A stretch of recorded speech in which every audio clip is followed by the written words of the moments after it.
예, 안녕하세요. 김천 수덤에서 온 원재라고 합니다.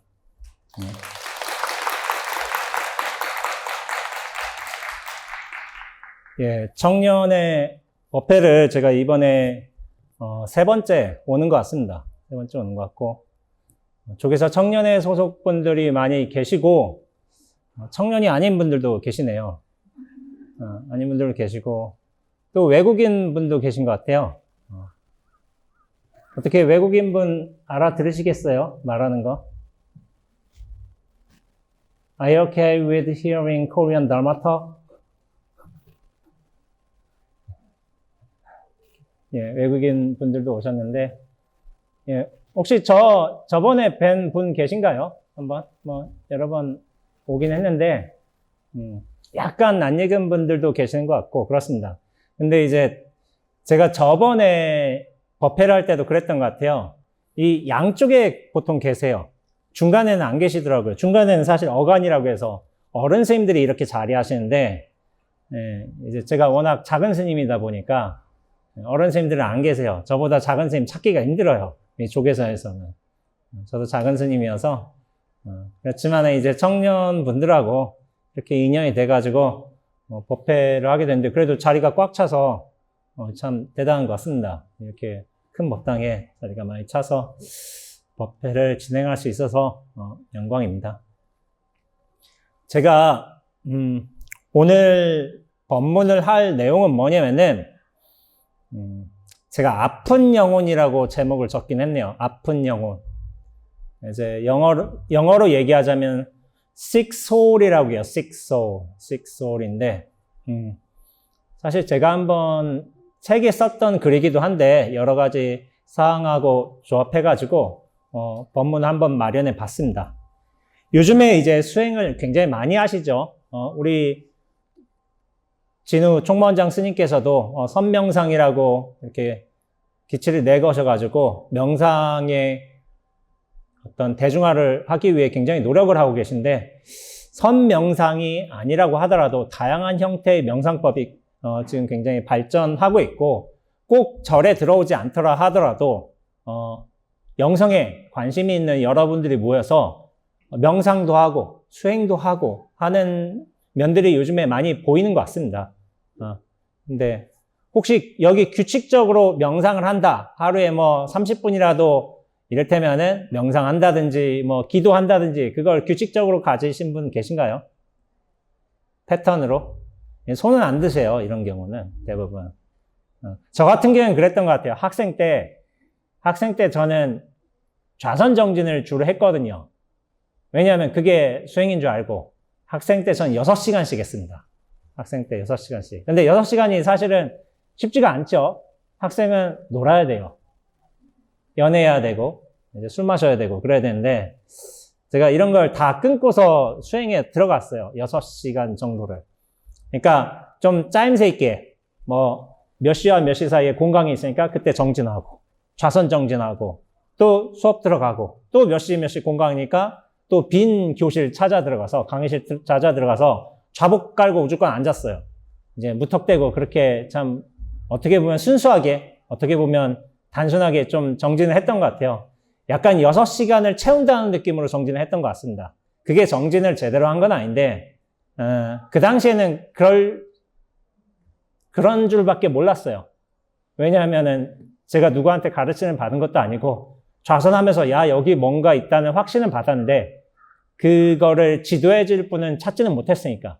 물론 이제 나중에 제가 대학을 졸업하고 나서 출가라는 걸 하면서 본격적인 수행의 과정에 들어섰습니다. 그러나 어떤 학생 시기에는 굉장히 아득바득 애를 많이 썼던 것 같아요. 혼자서. 그런 시대이긴 한데, 그러면 수행은 누가 하는 것일까? 라는 질문에 대해 저는 이제 대부분 같은 대답을 하는 편입니다. 수행은 누가 하냐면은, 불자라고 하는 것도 아니고, 불교인이라고 또 기도 들어갔다고 해야 되는 것도 아니고, 수행은 필요하다고 느껴지는 사람이 해야 되는 거예요. 내가 필요하다고 느껴지지 않는다. 그럼 사실은 수행은 할 필요가 없다고 저는 그렇게 말하고 있습니다. 내가 갈급해야지. 내가 수행을 통해서 마음의 안정이라든지, 부처님의 지혜라든지, 그런 걸 얻고자 하는 어떤 동력, 원력이 있다면은 분명히 하는 게 맞겠죠. 근데 그 위에는 사실은 꼭 해야 될까? 내가 필요하다고 느껴지지 않는다면 꼭 해야 할 필요는 없지 않을까? 지금도 저는 그런 말을 하고 있어요. 그래서 수행을 제가 강요하지는 않아요. 필요하다고 느껴지고 내가 정말 이걸 통해서 내 마음의 문을 열고 싶고 어떻게 보면 마음의 안정을 얻고 싶다면은 해야겠죠. 그런 분들한테서 좀 자발적인 수행이 이루어지는 게 맞지 않나 이렇게 생각하고 있습니다. 그래서 근데 이런 분들이 있어요. 살다 보면은 수행 그런 거 왜 하는데? 그런 분들이 있어요. 근데 그런 분들이 수행의 어떤 뭐랄까? 의미를 모르기도 하지만은 굳이 필요치 않은 굉장히 해맑은 사람들이 있어요. 사회가 긍정적으로 보이고 굉장히 세상에는 즐거운 일들 넘쳐나고 참 제가 이런 분들을 어떻게 표현하는지 좀 들어봤냐면은 구김살 없는 사람들. 구김살이 없어. 뭔가 번뇌가 없어. 뭔가 힘든 일이 없어. 그러니까 이 세상은 정말 좋은 일들, 해야 할 일들 넘치는데 꼭 수행 같은 걸 해야 되나? 나 자신의 역할을 해가지고 긍정적인 역할을 하면 되지. 수행까지 꼭 필요치 않다라고 느끼는 사람들이 아주 드물게 있어요. 해맑고 긍정적인 사람들, 구김살 없는 사람들. 근데 여기에 계신 분들은 그렇게 해맑은 분들이 있을 것 같기도 하지만은 약간은 주름이 있는 것 같기도 하고. 그렇습니다. 마냥 해맑은 분은 사실은 제가 봤을 땐 그렇습니다. 불교에 들어오지 않아요. 부처님 그러셨잖아요. 부처님은 인생에 대한 고민이 많으셨어요. 고통에 대한 자각도 크셨고. 그렇기 때문에 불교를 통해서 이 고통의 근원이 무엇인가 하는 어떤 근원의 성찰을 통해서 깨달음을 얻으신 분이요. 우리는 부처님의 제자예요. 자손이에요. 그만큼 우리도 우리 삶에 대한 근원에 대한 고통에 대한 어떤 스스로의 의심도 있겠고 나란 존재에 대한 성찰도 있겠고 그런 것들을 가지고 있는 사람은 마냥 그렇게 구김살 없는 사람, 해맑은 사람이 아니에요. 고민이 있는 사람들이에요. 저도 그렇고 저 역시도 학생 때 그런 고민이 많았고 여러분들도 그런 고민을 한두 가지는 않으면서 이렇게 살면서 신행생활을 하고 있고 부처님법에 귀의해서 마음의 안심도 얻게 되고 어떤 면에서는 이런 위안도 받게 되고 또 어떤 경우에서는 부처님 지혜 말씀에 굉장히 좀 스스로 고민들이 누그러지는 그런 결과도 나오리라고 생각하고 있습니다. 근데 저희 종조는 부처님이세요. 부처님이신데 부처님은 사성제를 말씀하셨죠. 사성제를 말씀하셨는데 그 첫 번째가 고성제. 우리가 흔히 윤리 시간에 그런 요즘도 윤리라고 하는지 모르겠는데 윤리 시간에 뭐라고 불렀냐면 고진멸도 이렇게 했어요. 사성제. 왜냐하면 외우기 쉬우니까 그게. 근데 고성제는 뜻이 뭐냐면은 참 어떻게 보면 의문스러운 거예요. 고통이란 진리가 아니라 고통이란 성스러운 진리야. 성스러운 진리. 여러분들 생각해 보세요. 멸성제라고 한다면은 고통이 멸하는 극락이 아니라 니르바나, 열반의 성스러운 진리는 이해할 수 있겠어도 고통이 왜 성스러운 진리가 될까요? 고통은 그냥 부정적인 요소잖아. 이거는 피해야 되는 것이고 인간에게 어떤 족쇄 같은 건데 그런데 사성제에 묶여 있어요. 근데 고통만 그런가요? 집착도 그래요. 집착이라는 성스러운 진리라고 했어요. 집착은 성스러운 게 아니잖아요. 근데 성스러운 진리라고 표현했단 말이에요. 이 의문을 한번 가진 분이 계셨는가요? 저는 의심병이 많아가지고 학생 때부터 왜 이거를 성스럽다고 하셨을까? 왜 집착이 성스럽다고 하셨을까? 저는 그런 의문을 학생 때에도 품고 다녔던 것 같아요. 그러니까 제 친구가 그래요. 대학생 때 제 얼굴을 보면은 세상의 모든 고민들은 지가 다 떠안고 사는 그런 표정이었던 거예요. 그러면서 어떠겠어요? 얼굴은 구겨진 신문지 마냥 애가 퀭하고 그렇게 살았겠죠. 그렇게 됐는데 나중에 제가 출가하고 수행하면서 이것이 왜 성스러운 진리인지는 나름대로 이해를 했는데 그거를 한번 제가 설명해 드리도록 하겠습니다. 부처님은 처음에 태어날 때 어떻게 태어나셨어요? 특이한 상황이 있었죠. 태어나시면서 어머니가 돌아가셨어요. 어머니가 돌아가셨어요. 그러니까 일주일 만에 어머니가 돌아가셨어요. 그리고 그 당시에 인도 전통에서는 어머니가 돌아가신다 하면 누가 키우냐면은 그 고모, 이모가 키워주는 전통이 있었어요. 그러니까 어머니의 동생이거나 누이거나 그렇겠죠. 이모가 키워줬어요. 그런데 생각해 보세요. 우리는 동양사회 전통에서는 보통 어떤 비유를 하냐면은 아버지는 하늘이고 어머니는 땅이라는 비유를 많이 해요. 그만큼 우리 자라는 데 있어서 어머니와 아버지의 존재는 굉장히 큰 부분이죠. 굉장히 큰 부분이에요. 근데 부처님은 태어날 때부터 어머니가 없었어요. 이것은 무엇을 뜻하냐면은 비유긴 하지만은 하늘은 있대 땅은 없는 거예요. 땅은 나에게 내가 기대어 안식할 수 있고 고민할 수 있고 투정도 부를 수 있는 그런 어머니가 없이 태어난 거예요. 어떤 의미에서. 그러면 어떠겠어요? 내가 태어날 때부터 어머니가 없어. 남들은 다 엄마가 있는데 무수한 상실감과 결핍감을 느끼면서 사시지 않았을까요? 나는 왜 이럴까? 내 어머니는 어디가 계신 걸까? 그런 고민을 하지 않았을까요? 그러니까 부처님은 어려서부터 사색의 어떤 깊이가 남다르셨어요. 감수성도 예민하시고 그랬던 거예요. 그런데 우리 부처님 같은 경우도 그러셨고 어떤 다른 종교들도 좀 마찬가지였어요. 물론 유교에서는 공자라는 이제 성인이 계시죠. 성인이 계신데 그 공자 아버지는 공울이라고 좀 하급의 좀 그 무관이었어요. 무관이었는데 공자가 태어난 지 3년 만에 돌아가셨어요. 그러니까 3년이면 아버지의 존재를 인식하지 못하잖아요. 그러니까 인식이 잘 없기 때문에 아버지가 죽었어. 그러니까 홀어머니가 당신을 키웠어요. 그런데 지금하고는 전혀 같지가 않아요. 그 1000년 전, 2000년 전 시대는. 뭐냐면은 우리나라 조선시대 후기 1900년도 초반만 하더라도 1900년도 여기 그 경험을 하신 분들도 귓전으로 들으셨겠지만은 1900년도 초반이나 1900 중반년도 해도 어미가 없다, 애비가 없다. 결혼의 결격 사유였어요, 사실은. 그 당시에는. 지금은 그렇지 않아요. 어머니 없을 수도 있지. 이혼하고 그러실 수도 있고 돌아가실 수도 있고. 그걸 충분히 이해하는 시대였는데 1000년 전은 절대로 그렇지 않았습니다. 어미가 없다, 아비가 없다. 그냥 인격적인 결합 요소로까지 봤어요. 분명히 뭔가 모자란 게 있을 것이다. 사회에 삐뚤어질 것이다. 그게 당연시되는 분위기였던 거예요. 그런 의식이 팽배해 있어가지고. 그런데 수많은 편견을 받으면서 분명히 사셨을 거예요. 공자도.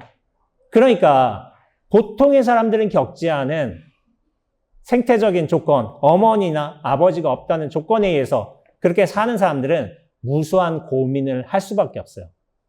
내가 선택한 건 아니지만은 어쨌든 상황이 그렇게 돼가지고 이 모든 상황에 대해서 도대체 나란 무엇인가? 사회란 무엇인가? 관계, 부모란, 이 업이란 그런 고민을 할 수밖에 없잖아요. 성현들께서는 좀 그러셨어요. 태어나면서부터 부모라는 결핍이라는 어떤 조건이 자리에 있던 거예요. 부모는 우리 어린아이한테는 굉장히 큰 버팀목이죠. 보호자죠. 우리가 기댈 수 있는 거죠. 그러나 그런 안타까운 조건에 의해서 반대로 뭐냐면은 삶에 대해서 숙고하고 존재에 대해서 성찰하고 그런 인연들이 분명히 많으셨을 거예요. 그러면서 삶과 관계 혹은 인간으로서 겪게 되는 감정과 고통에 대한 성찰을 통해서 이 삶 전체를 철학하고 정신적인 성숙도 분명히 남다르게 빨랐습니다. 그랬던 측면이 있어요. 근데 정신적으로 건강한 사람들 있잖아요. 굉장히 해맑고. 저는 아니었어서 잘 이해는 못하지만 그런 분들이 있어요. 있어가지고 근데 그런 분들은 굳이 그렇게 갈 이유도 없어. 근데 왜 성현들에게 이러한 고통들이 주어졌을까? 그리고 더불어 우리한테는 어떤 이유는 알 수 없지만 어떤 종류의 내가 선택하지 않은 내 조건도 잘 이해되지 않는 어떤 종류의 고통은 분명히 오게 돼 있어요. 오게 돼 있는데 그 고통에 대해서 맹자께서 제가 잘 인용하는 구절이긴 한데 맹자 선생님께서 이런 말씀을 하신 적이 있어요. 한번 인용해 보겠습니다. 하늘이 장차 어떤 인물에게 큰 임무를 맡기려 한다면 반드시 먼저 그 마음과 뜻을 괴롭게 하고 그 뼈와 힘줄을 수고롭게 하며 그 몸뚱이를 굶주리게 하고 궁핍하게 만들고 그가 하는 일을 뒤흔들고 어지럽게 만든다. 그렇게 함으로써 마음을 단련하고 그 성품을 참을성 있게 만들어서 그가 하지 못하였던 것을 할 수 있도록 능력을 키워주는 것이다.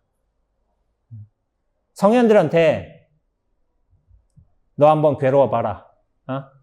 그렇게 줬던 게 아닌 거예요. 뭐냐면은 고통을 줄게. 근데 네가 잘 이거를 받아들여보고 통찰하고 그러면서 괴롭겠지만은 잘 버텨가면서 너 자신이 크는지 한번 보겠다. 하늘이라는 어떤 진리가 있다면은 큰 뜻이 있다면은 그런 기회를 준 거예요. 물론 그 기회를 잘 받아서 성현들께서는 굉장히 정신적으로 성숙도 하시고 지혜의 안목도 열려가지고 여러 대중들에게 역사에 큰 감동을 주기도 했어요. 근데 그게 큰 분들은 성현이었지 일반 분들도 적당한 수준에서의 고통을 느끼고 거기에서 자기 지혜의 안목을 열고 어느 정도 좀 철학이 갖춘 분들도 있어요. 반드시 성현이 될 필요는 없잖아요. 근데 우리 주변에는 온갖 고생을 하면서 자기 삶의 철학을 마련해 가신 분들도 분명히 계십니다. 그게 좀 크기가 다를지언정. 그래서 성현들은 그러하시고 저는 제 경우를 한번 이야기해 보겠습니다. 저는 법문할 때 항상 그런 말 하지만 자기 얘기를 해야 돼요. 내 경험 얘기해야지 그게 어떤 공감이 되리라고 저는 생각을 해요. 저 같은 경우에는 물론 성현들에 비할 바는 못 돼요. 그분들 저는 어머니 아버지 다 계셨어요. 계셨고 뭐 큰 고통도 없었어요. 뭐 부친께서 뭐 젊으셨을 적에 장독대 좀 깨시고 뭐 그런 일이 있었는데 뭐 그 시대는 그게 흔했어요. 이제 두들겨 맞기도 하고 말 안 듣는다고 흔했어요. 지금 시대는 좀 힘들겠지만은 저는 뭐 부모와 관계에 있어서 뭐 특별한 문제도 없었고 뭐 다른 외적 조건도 나쁜 건 없었어요. 근데 제가 느끼는 고통은 좀 이상한 것이었어요. 뭐였냐면은 저는 분리감의 고통을 겪었습니다. 분리감의 고통이란 게 뭐냐면은 좀 특이할 수도 있어요. 저는 세상에서 제 존재가 떨어져 있다는 데서 좀 고통을 겪은 것 같아요. 이게 좀 구체적으로 말하기도 좀 애매한데 내가 세상에서 분리되어 있다는 느낌을 어려서부터 좀 받은 적이 있습니다. 그러면서 제가 여기 메모를 해놨는데 여름날 오후 2시에 운동장이라고 써놨어요. 고등학교 2학년 때였던 거예요. 1학년 때 여름날 오후 2시에 운동장인데 오후 2시에 운동장 쨍하잖아요. 쨍한데 분명히 구름도 있고 덥고 날씨도 뭐 나름 괜찮죠. 근데 뭐냐면은 그때 분리감의 고통이 크기도 했는데 나는 내가 있어야 할 곳에 있지 않고 지금 여기 무슨 이유인지 모르는지 여기에 내동댕이 쳐 있다. 그런 느낌을 굉장히 많이 받았어요. 그래서 우울했어요, 되게. 근데 저는 자존심이 되게 센 사람이었던 것 같아요. 우울한 모습을 보이고 싶진 않아, 다른 사람들한테. 자존심 센 사람이 그래요. 그래서 좀 잘못될 가능성이 커요, 저 같은 사람들은. 이거는 보이고 싶지가 않아서 이걸 숨겼어요. 혼자서 뭐 어디다 울고 그런 거야. 또 들키긴 싫고. 그러면서 제가 저의 어떤 청년 시절에 그 분리감에 대해서 어떤 표현을 했냐면은 세상에서 5cm 정도 떠 있는 듯한 느낌을 받고서 산다고 했어요. 세상에 떠 있는데 분명히 저는 존재하고 있어요. 여기서 학교도 가고 있고 사람들하고 얘기하고 있긴 하지만 현실에서 5cm 정도 떠 있어. 근데 그 5cm는 보이는 5cm가 아닌 거예요. 저의 심리적인 분리감이었던 거예요. 이 세상에 녹아들고 싶고서 나 이 세상에서 잘 살고 싶은데 뭔가 성공도 하고 싶고 좋은 대학도 가고 싶고 말하자면은 뭐 착한 아들도 되고 싶은 생각은 안 들었지만은 그 당시에는 뭐 말 안 되는 아들이었지만은 너무 크게 웃으시네요. 그때간에 나란 존재가 뭔가 불편했던 거야. 이게 뭔가 현실에 탁 안착돼 있으면은 이게 나니까 나란 존재를 탁 붙들고서 뭐 발전시키고서 성공하고 그런 게 너무 분명할 텐데 제가 그러지 못했어요. 그러니까 나는 이 세상과 왠지 분리되어 있다는 생각이 강했어요. 근데 이건 또 드러내고 싶진 않아. 왜냐하면은 자존심 때문에. 그런 일들을 겪었어요. 근데 이것들이 그쵸. 난 이 세상에 녹아들지 못하는구나 하는 그런 느낌들을 많이 받았는데 그게 어느 정도 대학 생활을 하면서도 계속 이어졌던 거예요. 그러면서 관계는 분명히 하고 있고 사람으로서 학생으로서 역할을 하고 있고 군대도 갔다 하고 있지만은 이 세상은 왠지 내가 사는 게 아닌 것 같다. 나는 왠지 잘못된 세계에 던져진 것 같다라는 그 근원적인 분리감과 착각은 계속 이어졌습니다. 그랬던 거예요. 근데 이런 저를 두고서 감수성도 좀 예민했어요. 예민해가지고 좀 툭 울기도 하고 뭐가 화가 나기도 하고 왔다 갔다 많이 했어요. 많이 했는데 그런 저를 두고서 한 학교 선배가 저를 두고서 이런 말을 했어요. 너는 식소울이라고, 식소울. 너는 아픈 영혼이라고, 아픈 영혼. 뭔가 감수성이 예민하고 뭔가 툭 떨어지는 소리라든지 뭔가 지는 모습이라든지 거기에 대해서 너무 민감하게 반응하고 있는 거예요. 사실은. 이게 좋을 수도 있는데 세상에서 저는 성공하고 싶었거든요. 세상에서 성공하고 잘 나가고 싶고 제가 이를테면 30살 되면은 뉴욕의 증권가라든지 문학계에서 잘하고 싶었지 합천 시골에서 고무신 신고 다니고 싶지는 않았어요. 20대 때. 뭐 산에서 터덕이나 캐먹고 말이야. 그러고 싶지는 않았던 거예요. 뉴욕에서 잘 나가고 싶었지. 그냥 그거는 20대라면 분명히 그렇게 생각할 수도 있잖아요. 근데 그 선배가 저보고 너는 식소울이야. 아픈 영혼이야. 라고 하는 거예요. 근데 이 식소울이라는 개념이 뭐냐면은 원래 미국의 심리 철학자가 있었어요. 윌리엄 제임스라고. 그분께서 종교적 경험의 다양성이라는 책을 출간하셨는데 1902년도 굉장히 초반이죠. 100년 넘었죠. 근데 그 윌리엄 제임스라는 학자께서는 세상의 사람을 두 사람을 분류했어요. 뭐냐면은 하나는 이 세상을 한 번 사는 사람이에요. 한 번만 살아도 충분한 사람. 또 나머지 두 번째 사람은 뭐냐면은 한 번은 거듭나야 하는 사람. 거듭나지 못하면은 살기 힘든 사람. 그런 분류를 했어. 너무 단순한 분류예요. 근데 거듭남이란 게 사실 기독교적 용어죠.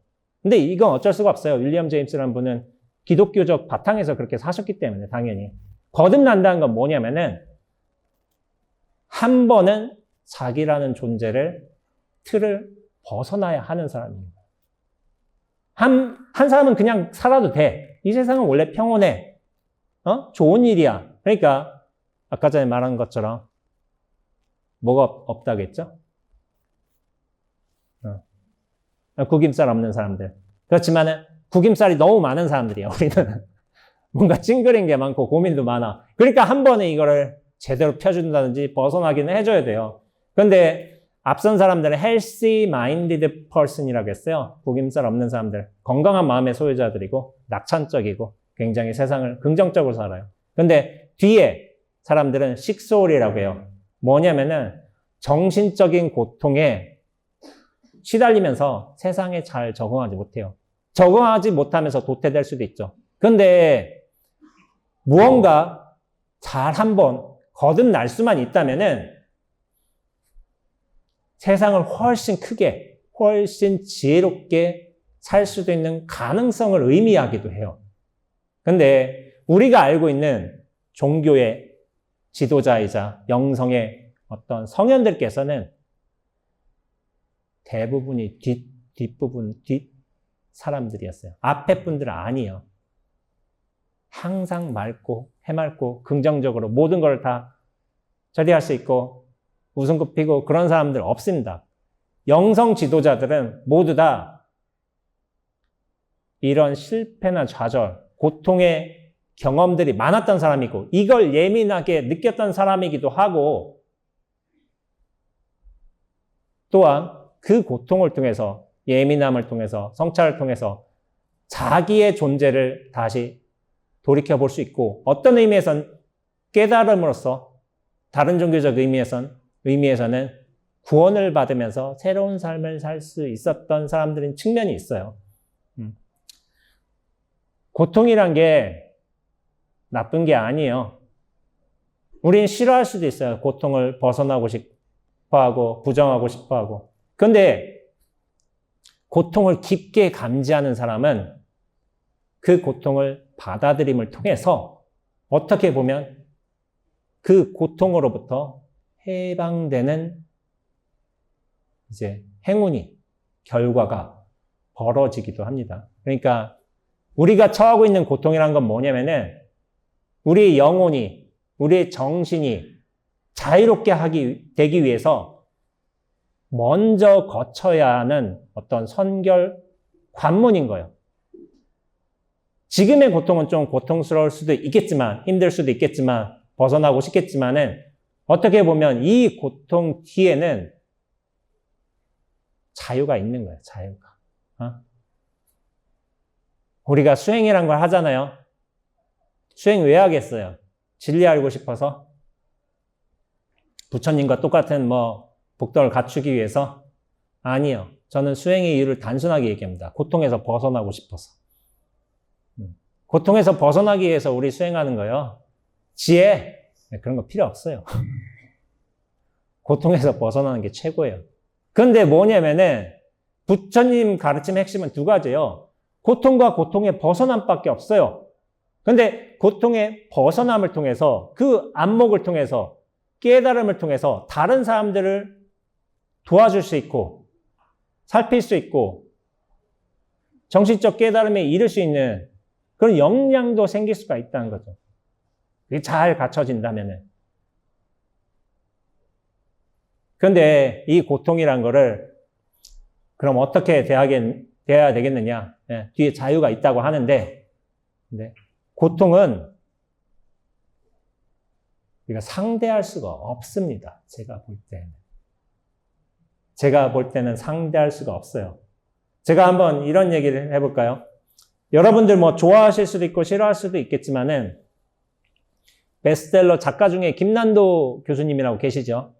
지금도 트렌드 무슨 책을 내시는데 김난도 씨가 이런 질문을 좀 받았다고요. 사람에 대한 평가는 남다를 수도 있겠지만은 어떤 시련들이 좀 많으셨던 것 같아요. 그럼 시련을 어떻게 극복하셨습니까? 라는 질문에 대해서 김난도 선생님이 이런 말을 했다는 거예요. 그런 말을 되도록이면 대답을 안 하려고 해요. 어떤 방식으로 극복했다. 이런 대답을 안 하시려고 해요. 그런데 못 빠져나갈 상황이 생겨요. 반드시 대답해야 할 상황. 그럼 김난도 선생님은 이런 말씀을 하셨다고요. 그 시련에 대해서 저는 극복하지 못했습니다. 그러면서 하시는 말씀이 그냥 지나갈 때까지 견디는 거였습니다. 이런 말씀을 하셨어요. 이거를 우리는 저렇게 사회적으로 성공한 사람이 있으면은 고통을 어떻게 다뤄서 이렇게 변형시켜가지고 탁 물리쳐가지고 저렇게 자유롭게, 성공하게, 명예롭게 이렇게 살아가는 줄 알지만은 사실은 많은 사람들이 이 고통을 처리하거나 극복하거나 물리치거나 이렇게 하지 못해요. 우리 존재가 그렇게 고통에 강한 존재가 아니에요.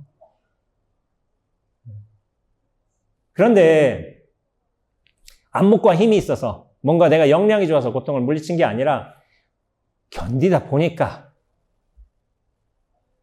살다 보니까 나중에 그걸 견뎌냄으로써 힘도 생기고 살아나다 보니까 여유하고 안목도 조금씩 챙겨지는 거예요, 사실은.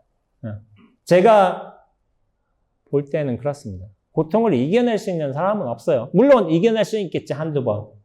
그러나 그게 영원히 지속되지는 않아요. 우리 사바세계는 인토라고 하거든요. 견디는 땅이란 뜻이에요. 고통이 온다고 해서 이거를 물리칠 수 있는 방법은 없어요. 다만 그것을 견뎌내면서 내가 거기에 힘을 얻기까지, 고통을 자유롭게 보낼 때까지 좀 기다리는 수밖에 없어요. 그렇게 고통을 잘 받아들이고, 또 어떤 의미에서 고통도 나란 존재에서 감정, 생각으로 올 수도 있으니까 잘 머물게 하고, 또한 잘 보내드리는 과정이 좀 필요한데, 그것을 한 신비주의 시인께서 아마 여러분들 많이 보셨으리라 생각해요. 시적으로 시로 굉장히 멋있게 표현을 했습니다. 그 시가 뭐냐면은 페르시아 신비주의의 어떤 시인인 루미라는 영성가의 여인숙이라는 시예요. 제가 이 여인숙이라는 시를 한번 읽어봐 드리겠습니다. 인간이란 존재는 여인숙과 같아서 아침마다 새로운 손님이 도착한다. 기쁨, 우울, 야비함, 그리고 어떤 찰나의 깨달음이 예기치 않은 손님처럼 찾아온다. 그 모두를 환영하고 잘 대접하라. 설령 그들이 그대의 집안을 가구 하나 남김없이 난폭하게 휩쓸어 가버리는 한 무리의 아픔일지라도, 그럴지라도 손님 한 분 한 분 정성껏 모셔라. 그대의 내면을 깨끗이 비우는 중일지도 모르니.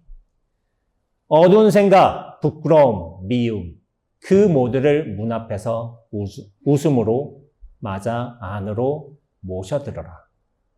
어떤 손님이 찾아오든 늘 감사하라.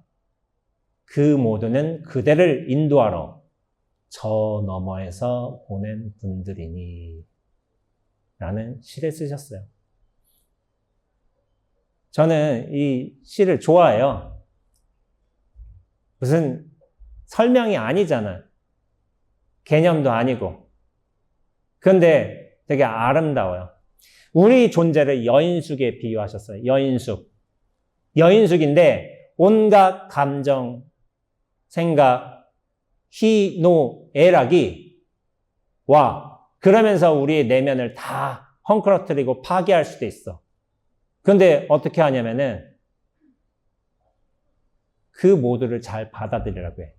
비록 파괴하고 어지럽히고 할지라도 사실 우리의 내면을 깨끗하게 하기 위해서 그 모든 경험들, 고통의 경험들이 오는지도 몰라요. 그래서 우리는 그분들을, 그 감정, 생각들, 인연들을 잘 받아들이고 잘 머물게 한 뒤에 나중에 잘 보내드리는 게 여인숙의 역할이에요. 우리의 역할인 거예요. 한 번, 두 번 어려울 수도 있겠죠. 근데 하다 보면 요령도 생기고 아픔도 덜하고 좀 더 이것도 버틸 수 있을 것 같고 그런 힘이 분명히 생길 겁니다. 그런데 그 고통과 시련의 경험들이, 이 룸이라는 시인은 뭐라고 했냐면은 그대를 인도하러 저 너머에서 보냈다는 거예요. 저 너머에서. 저 너머가 어디예요? 진리가 보냈다는 거예요. 진리는 여러분들을 괴롭히기 위해서 고통을 보낸 게 아닙니다.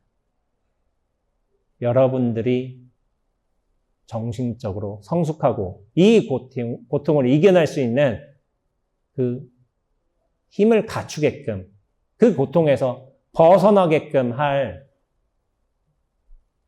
스스로의 자리를 마련하게끔 하나하나 알맞은 고통을 보내는 거예요.